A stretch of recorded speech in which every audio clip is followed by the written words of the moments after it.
on the TV. Woo!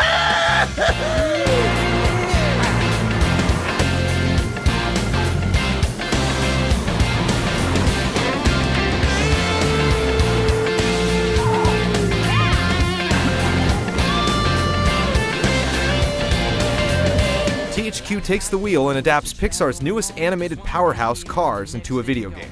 While a lot of thought and heart went into this GameCube, PC, PS2, and Xbox release, it lacks that special Pixar magic that makes the movie so great.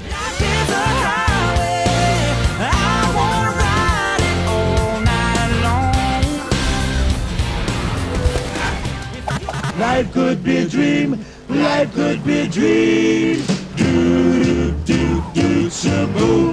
The game picks up after the movie ends. As Lightning McQueen, you have to get ready for another Piston Cup season. All the characters and most of the voice actors make appearances, such as Owen Wilson, Paul Newman, Bonnie Hunt, Michael Keaton, Larry the Cable Guy, Cheech Marin, and more. A lot of the jokes fall a little flat, however. You're missing a tooth. I am? No, I didn't have no teeth there before. Leaving you hoping the movie doesn't do the same. The story is also basic and easily forgettable. There are a few surprises, but they're more jarring than satisfying.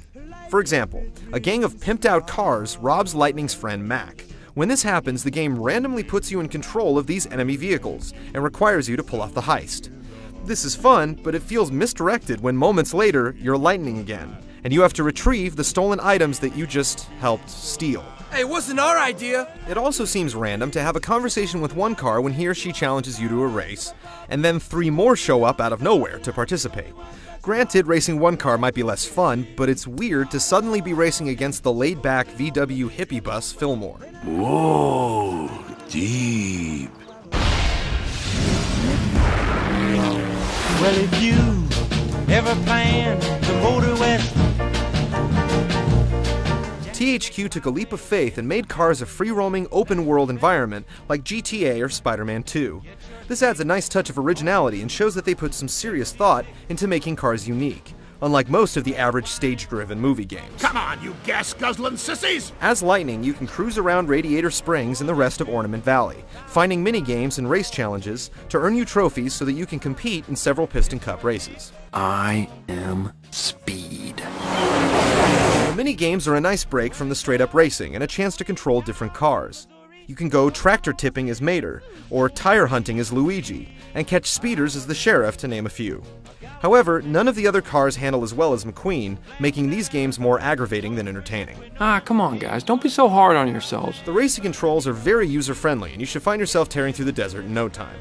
You slowly unlock fun little maneuvers like the power slide, turbo, jump, the 2-wheel tilt, and even the ability to spin around and drive backwards. However, these have no real advantage besides showing off and getting some bonus points to put towards unlockable stuff. Racing is a lot of fun, but you'll find that most of your competitors are horribly slow. Perform well and they won't even show up on your radar. The speedways are slightly more challenging, but only because most of your abilities like the power slide and turbo are taken away.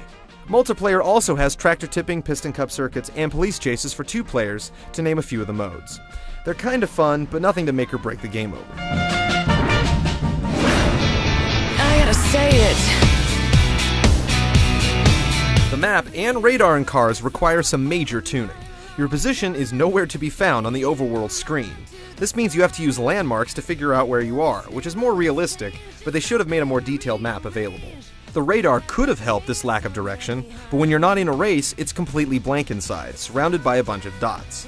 Without the map on the radar, it's extremely hard to find your way around the curvy mountains of Tailfin Falls, or actually stay on the barely visible roads in the open desert. You still remember how to handle yourself on dirt? The graphics are acceptable, but if you just saw the movie, it'll leave you longing for the 360 version that will hopefully look more like the film.